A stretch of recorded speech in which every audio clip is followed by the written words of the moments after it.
Yo, what's up guys? You got pokeaimMD here. Today we have the day that Silvally made someone on the ladder forfeit when they had 6 Pokemon left. So today I'm going to be using a Silvally Electric. Now if you guys like these little replays where I highlight certain Pokemon that did well, let me know down below by leaving a like and a comment. I love using unique Pokemon and this is always a lot of fun. Shout out to Pinkacross and Azure Knights for the team. So this Silvally Electric is Swords Dance, 3 attacks. It has Flame Charge, it has Ice Fang, and it has Multi-Attack, which if you guys didn't know was buffed this generation. And I'm really happy that they buffed that attack this generation to have 120 base power, because honestly, Silvally being made in the image of Arceus and being as bad as it is, having no recover, no extreme speed, and just being a low tier Pokemon is, I feel like it's really just disrespectful to Arceus right there. Like, it was made to combat the Ultra Beast, but it doesn't really do that either. At least not in competitive Pokemon. Maybe in the show it did.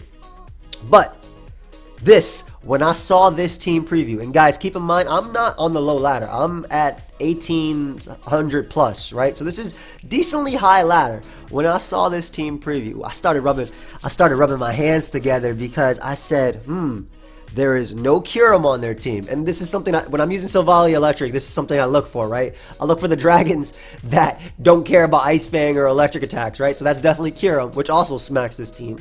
And there's no Dragapult. There's no Dragonite. They do have a Landorus Therium, but I already know the exact damage I need in order to deal with that Pokemon. They have a Heatran, but I know the exact damage I need for that too. Stealth Rock up are going to be key, because if Stealth Rock are up, which my Landorus does allow me to do, Stealth Rock mean that special defensive Landorus dies to +1 Ice Fang, and I say +1 because they're always going to come in on a Silvally Electric and then get the Intimidate off. Stealth Rock also means that special defensive Heatran dies to +2 Multi-Attack. They have multiple ways for me to get Swords Dances, as in a Tapu Fini and a Ferrothorn being in. +2 Flame Charge can deal with Ferrothorn with just a little bit of chip. And honestly, Tapu Koko, whether it's at full or not, it's in range of my +2 multi-attack because it's own electric terrain. The damage that +2 multi-attack does is 90 to like, it's like 92 to 107%. I don't know, it's like a 50% chance to knock him out just from full. So I'm super excited from this. However, I am also aware that that Weavile can sweep me because my Victini is not Choice Scarf in order to check it. So we got to be safe about it. And my Ferrothorn is fully physically defensive, so that should be okay. But without further ado, let's get right into this replay. I just wanted y'all to understand like what I saw when I saw this team preview. So I'm gonna lead off with Landorus. The reason I'm leading off with Landorus is because it basically deals with 5 out of 6 of their Pokemon. I'm special defensive, so I don't really have to worry about Tapu Fini. And only Weavile is the big threat, and I get an Intimidate off on it, and I can always pivot into Ferrothorn, right? It's good versus Koko, good versus Landorus. I have 2 grass types and an electric type to come in on Tapu Fini, and it's good versus Heatran. So I lead Landorus, they lead Landorus, and I am just so happy at this point because I know if I get off a Toxic, and I do manage to land, this is like, whoa, where's my luck today? Because anybody who plays competitive Pokemon knows that Toxic does not land unless you're using it with Toxapex, where it's 100% because they're a poison type, right? So I get that Toxic damage, and it's so important because now they are guaranteed. Even if rocks get defogged away, they are guaranteed in range of +1 Ice Fang. And on top of that, I'm faster. So we trade rocks, we trade Toxics because we're both reading the same book, I guess. And we go for U-turn here. And I go first, which I've been going the entire time. So I decided to bring out Ferrothorn because I have Iron Barbs and Rocky Helmet, and that's it. That's in range of basically every single one of my Pokemon except for Regieleki. Now they bring out Heatran and I see no items, so I'm terrified. One, I'm a Ferrothorn, so I run for my life right there. And I bring out Victini, which is heavy duty boots, just to see what they want to go for. I'm thinking, okay, maybe this is Specs, maybe this is Scarf with Eruption. So I go to Victini just to scout. If they 2-hit KO me with Eruption, then I know that they are Specs, which I'll be faster. They go for that Earth Power, and I'm like, holy crap, that did a lot. So I think they're Scarf, so I switch out to Rillaboom, as they actually double out into Tapu Fini, anticipating me to go out to Landorus. Now, Rillaboom made sense this turn because it deals with 2 things. It deals with them staying in and going for Earth Power again, obviously. It also deals with them pivoting into Tapu Fini, just in case I opt to stay in there. They obviously, like I said, anticipated me to go out into Landorus, which is why they made a really good, it's a good switch. Like, Tapu Fini is a good switch. But now I have the momentum. My Rillaboom is beating his drum, gonna U-turn. Why'd I say that?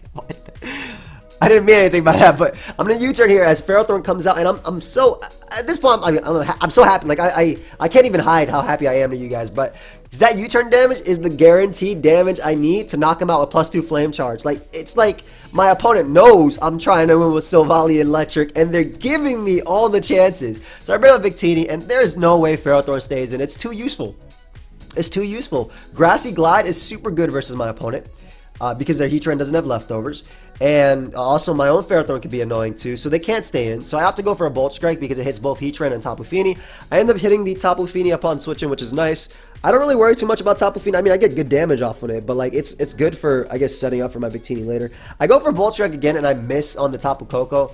Victory Star, like, my butt, bro. Like, that did not do anything for me.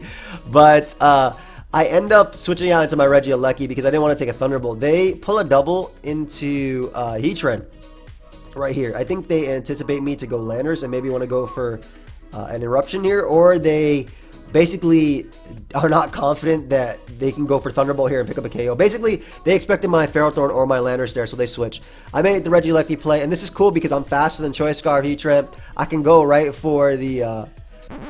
Man, Victory Star my ass. Like, I had to keep that in my head. Like, I was like, you know, why did I say my butt, bro?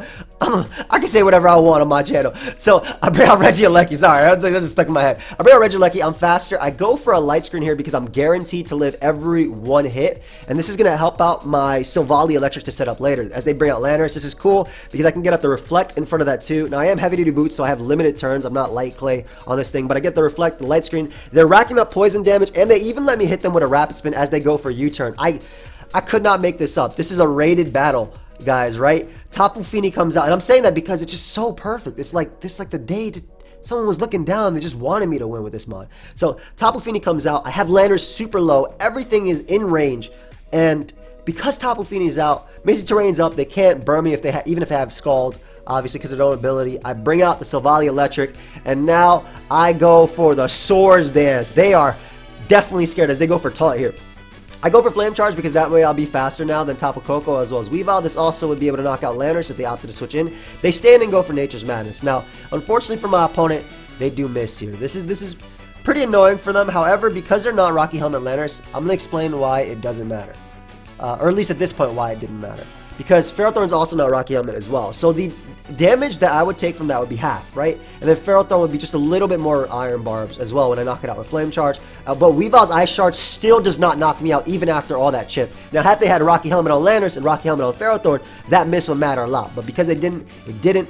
I go for a Flame Charge there. I decide to go for multi-attack. They do read that and end up bringing out Landers, which is fine because after the Stealth Rock and the Toxic, they're in range of +1 Flame Charge, which I go for, which is also cool because I don't have to risk Ice Fang missing. And on top of that, it's even better because they bring out Tapu Fini here on the Flame Charge to try and double up on Intimidate, which is an admirable play. You know, they want to try and not lose to the Silvally.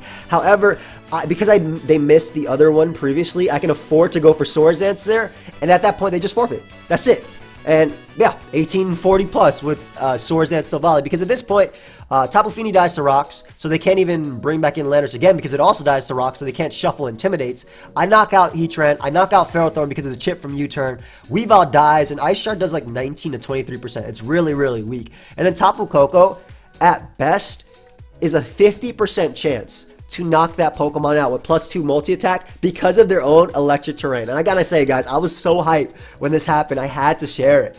The day that Swords Dance Silvally made someone forfeit, when, look, as you can see right now, they're up in Pokemon, right? They're up. It's 6-5, but nah, that was it. Silvally just ended up coming through. So I hope you guys all enjoyed this. I know you guys liked it with the Kingler video, so if you guys want to check out that video as well, I'll have that linked in the outro or whatever. But if you guys enjoyed this, make sure you let me know. Leave a like, subscribe, and yeah, I'll be back with more videos. Pokemon Brilliant Diamond and Shiny Pearl is coming out real soon. If you guys want to pre-order it, feel free to use my Best Buy link. That link is down below. You actually do support me by doing so. And I'll be having Wi-Fi battles, obviously showdown lives, guides, and all that stuff coming.